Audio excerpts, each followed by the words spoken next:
शेतकरी बंधूंनो, नमस्कार. महाराष्ट्राच्या अन्नदातामध्ये तुमचे स्वागत आहे. आज आपण हवामान बदल आणि स्मार्ट शेती याबाबत माहिती जाणून घेणार आहोत. थोडक्यात म्हणजे काय, शाश्वत भविष्यासाठी धोरणे, अडथळे आणि दृष्टिकोन काय असावेत याविषयी जाणून घेणार आहोत. शेतकरी बंधूंनो, सध्या हवामानातील होणारा बदल हा फार चिंतेचा विषय झाला आहे. परंतु हवामान बदलाची भीती नको, चिंता करा. हवामान बदलाचा अनिष्ट परिणाम कृषी क्षेत्रावर सर्वात जास्त होतो. जागतिक पातळीवर अल निनोचा प्रभाव पाऊसमानावर होतो आणि त्याचा फटका शेतीला बसतो. शेतकरी बंधूंनो, अल निनो म्हणजे काय? अल निनो म्हणजे पॅसिफिक महासागरात पाण्याचे तापमान वाढणे. यामुळे जगभरात उष्माघात किंवा थंड लाटा येतात. यावर मात करण्यासाठी एक बळकट कृषी अन्न प्रणालीचा अवलंब करावा लागेल. अल निनोच्या प्रभावामुळे भविष्यात 120 दशलक्ष मेट्रिक टनापर्यंत अन्नधान्याचा उत्पादन घडू शकते.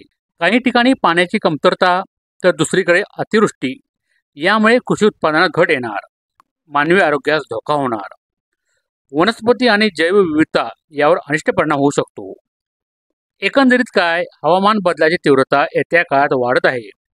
वाढीव तापमानामुळे व पाऊसमानात झालेल्या बदलामुळे शेतीवर होणारे दुष्परिणाम हळूहळू वाढत जाण्याची शक्यता आहे.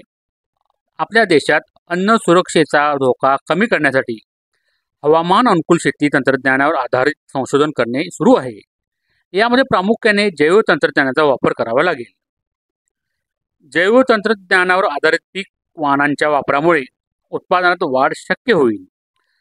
जगभरात सध्या कृषीमध्ये जैव तंत्रज्ञानाचा वापर वाढत असून त्यामुळे हवामान बदलाच्या परिस्थितीतही अन्न सुरक्षितता आपण शाबूत ठेवू शकतो, अशी यामध्ये ताकद आहे.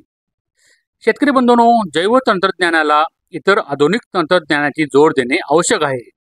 अमेरिकन कृषी विभागाच्या अभ्यासानुसार हवामान बदलामुळे धान्य व तेलबिया पिके लवकर पक्व होतील, पण वाढीव तापमानामुळे उत्पादनात घट येईल. हिवाळी तापमान वाढीमुळे पशुधन जगेल, पण उन्हाळी तापमानामुळे अनिष्ट परिणाम होईल. कार्बन डायऑक्साईड वाढल्यामुळे पिकात तणे वाढतील. जैव तंत्रज्ञानात उत्तम सिंचन, मृदा व्यवस्थापन, ओलावा संवर्धन, उष्ण वातावरणात तग धरणाऱ्या पशूंच्या जाती आणि पीक वाण याची जोड लागेल. यासोबत माहिती तंत्रज्ञानाचा वापर करणे ही फार गरजेचे आहे.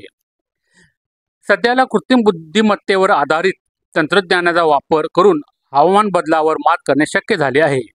यामध्ये ड्रोन तंत्रज्ञान, रोबोट म्हणजेच यंत्रमानव याचा शेतीत वापर यशस्वीरित्या होत आहे.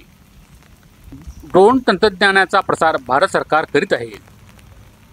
या तंत्रज्ञानाच्या विकासासाठी wireless sensor, IoT, robots, mobile apps यामुळे डिजिटल ॲग्रिकल्चर आणि क्लायमेट स्मार्ट ॲग्रिकल्चर शक्य झाले आहे.